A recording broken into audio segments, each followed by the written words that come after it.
After Emperor Aurelian, like a mighty Atlas, had restored the Roman Empire, the political landscape remained volatile and unpredictable.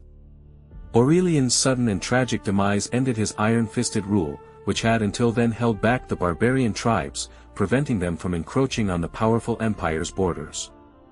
Now, seeing the weakened empire as easy prey, these warlike groups, like predators scenting blood, began to devise new, audacious plans to plunder the increasingly wealthy provinces.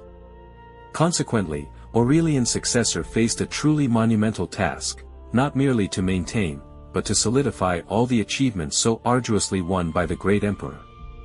Aurelian's premature death sparked intense indignation within military circles, as numerous accounts from that era indicate his demise was the result of a treacherous and unfortunate act of regicide. This incident generated such profound resentment and a sense of betrayal among the soldiers that, in protest and mourning, they refrained from electing a new successor from their own ranks. Instead, they made an unprecedented decision, choosing to delegate this crucial task to the Senate, thereby entrusting the fate of the empire to its hands. A period of uncertainty and lack of authority, known as the interregnum, ensued, lasting, by various estimates, possibly between 2 and 7 months. In earlier historical sources, it was widely believed that during this critical period, Aurelian's wife, Ulpia Severina, assumed the reins of power, ruling independently until Tacitus's election. She is thought to have maintained a degree of stability, skillfully ensuring calm among the agitated soldiers. Interestingly, this unusual sequence of events led to the Senate being entrusted with a level of power it had not held for a considerable period. However, faced with the burden of this newfound role, the Senate hesitated, reluctant to accept such responsibility, and eventually passed it back to the military. Only after a prolonged period of consultation and mutual deliberation did the Senate finally make its ultimate, fateful decision. At the moment the venerable Senate was debating the contenders for supreme power, Tacitus, a revered figure in the Roman hierarchy, was the first to intend to express his opinion. However, before he could utter a word, his speech was interrupted by a unanimous chorus of acclamations, hailing him as the new emperor. Tacitus, stunned by this turn of events, expressed doubt about the wisdom of the Senate, which had chosen an elderly man like himself to succeed the valiant Aurelian. Despite his protests and objections, Tacitus, a noble Roman who claimed descent from the celebrated historian of the same name, received unwavering support from military circles and was formally proclaimed ruler of Rome. This account of these events is found in the Historia Augusta, though its reliability should be approached with a degree of skepticism. If this report is accurate, Tacitus would have been the last ruler elevated to the throne by the Senate's choice. Nevertheless, the veracity of this narrative remains a subject of scholarly debate. Both the Byzantine historian Zosimus and the chronicler Zonaras unanimously assert that it was the army that proclaimed Tacitus emperor, completely bypassing the senatorial assembly.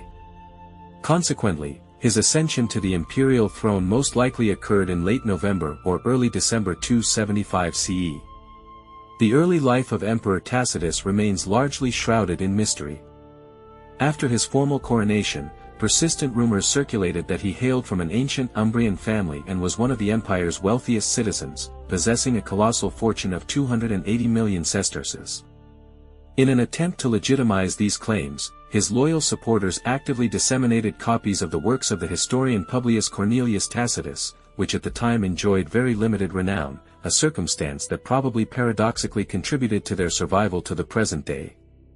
However, most modern scholars firmly reject claims of his blood relation to the celebrated historian, considering them mere conjecture.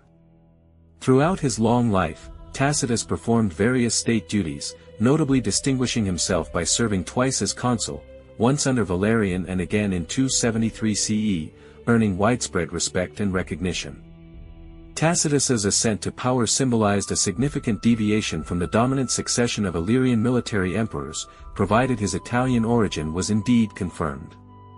This established trend, formed during the tumultuous years of imperial crisis, had rare but notable exceptions, such as the reigns of father and son Gallienus and Valerian. His imperial actions represented a notable departure from customary norms, according to Vopiscus's description, who portrayed him as a conservative senator who restored some of the Senate's inherent, traditional prerogatives. However, this interpretation is actively disputed by a significant portion of modern historians, even though certain evidence, including numismatic and epigraphic data, does support Vopiscus's claims. During Tacitus's reign, it appears that the empire's foreign policy and provincial administration once again fell under the Senate's jurisdiction, marking a significant shift in imperial policy. Moreover, even control over the armies, a cornerstone of imperial power, was transferred to the Senate's purview.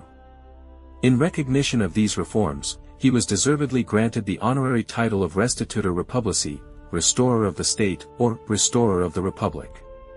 However, despite these internal transformations, Tacitus's era was by no means a period of serene calm. Alongside ongoing military operations in the Balkan Peninsula, the emperor had to immediately address the threat posed by the Heruli, a barbarian tribe that had migrated from the Sea of Azov between 275 and 276 CE. These newcomers insisted that their presence was a result of Aurelian's own summons for his planned campaign against Persia, which, however, never materialized due to his premature demise. Displaying strategic wisdom, Tacitus managed to conclude an agreement with a portion of the Heruli, paying them sums previously agreed upon by Aurelian. However, those who rejected the proposed terms and refused a peaceful settlement were crushed by Roman forces under the decisive command of Praetorian prefect Florian, who was Tacitus's maternal half-brother. The culmination of these efforts and a mark of recognition for his military achievements was embodied in the honorary title Gothicus Maximus, greatest conqueror of the Goths. When Emperor Tacitus set out west to counter the relentless invasions of the Frankish and Alemannic tribes into the fertile lands of Gaul, it is widely reported that his life was cut short by a viral fever in Tyana, a city located in the Roman province of Cappadocia, in June 276 CE. His imperial tenure, though brief, lasted just over 6 months. This account is corroborated by the historical works of Aurelius Victor, Eutropius, and the collection known as the Historia Augusta. In contrast, the historian Zosimus presents a completely different narrative, asserting that Tacitus met a violent end, being assassinated after his decision to appoint a relative to a key administrative position in Syria. After these events, Florian, who assumed the imperial title, quickly concluded the ongoing war against the Heruli. However, his nascent reign was almost immediately overshadowed by the formidable figure of Probus, an experienced military commander who had distinguished himself under the previous Emperor Aurelian. Probus, to whom Tacitus himself had entrusted supreme command of the Roman East, enjoyed the unwavering loyalty and fervent support of his legions. He held little regard for Florian's self-proclaimed claims to the imperial purple, viewing them with considerable skepticism and disdain. Indeed, Probus himself was proclaimed emperor by his loyal troops, vested with the symbols of imperial power, around June 276 CE. After a series of shrewd strategic maneuvers, skillfully orchestrated by Probus, who expertly utilized the natural advantages of the terrain, particularly the challenging Cilician Gates Pass, the tide of war decisively turned. Florian's own forces, disheartened and perhaps swayed by Probus's growing momentum, eventually abandoned their allegiance, leaving him vulnerable. Consequently, by September 276 CE, Probus became the undisputed and sole emperor of the Roman world. Understanding the reigns of emperors Tacitus and Florian presents a significant and multifaceted challenge, primarily due to the scarcity of reliable historical sources and the existence of numerous contradictory narratives.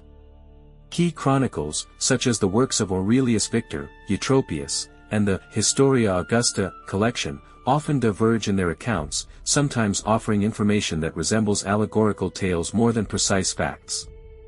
Furthermore, when comparing these accounts with other testimonies, such as those from Zosimus, additional inconsistencies arise, leading to profound uncertainty regarding Tacitus's reign, his specific actions, and even the circumstances of his demise. This apparent lack of consistency and coherence compels modern historians to approach these accounts with extreme caution, which in turn significantly complicates the creation of a definitive and highly accurate portrait of Emperor Tacitus. The fragmented nature of historical documentation pertaining to this period only underscores the general difficulties researchers face when attempting to unravel the subtle nuances of reality surrounding ancient figures and events of bygone eras. Overall, Marcus Claudius Tacitus, a highly respected senator and prominent member of the Roman aristocracy, assumed the reins of a brief and tumultuous reign following the assassination of Emperor Aurelian. His goal was to restore authority and stability to a vast empire then shaken by military revolts and numerous barbarian invasions. He even managed to secure a significant victory over the Goths, which was an important achievement. However, his reign was abruptly cut short by death, which occurred during a military campaign he was leading in the east. Emperor Tacitus's successor was his half-brother, Florian, who took the reins of power. However, his time on the throne proved remarkably brief, lasting only about 3 months. This period of his rule was marred by profound political instability shaking the empire and the outbreak of civil war. The culmination of these upheavals was Florian's untimely demise, the circumstances of which remain disputed. It could have been either a deliberate assassination or a forced act of self-harm. His death marked the ascent of Probus to imperial power.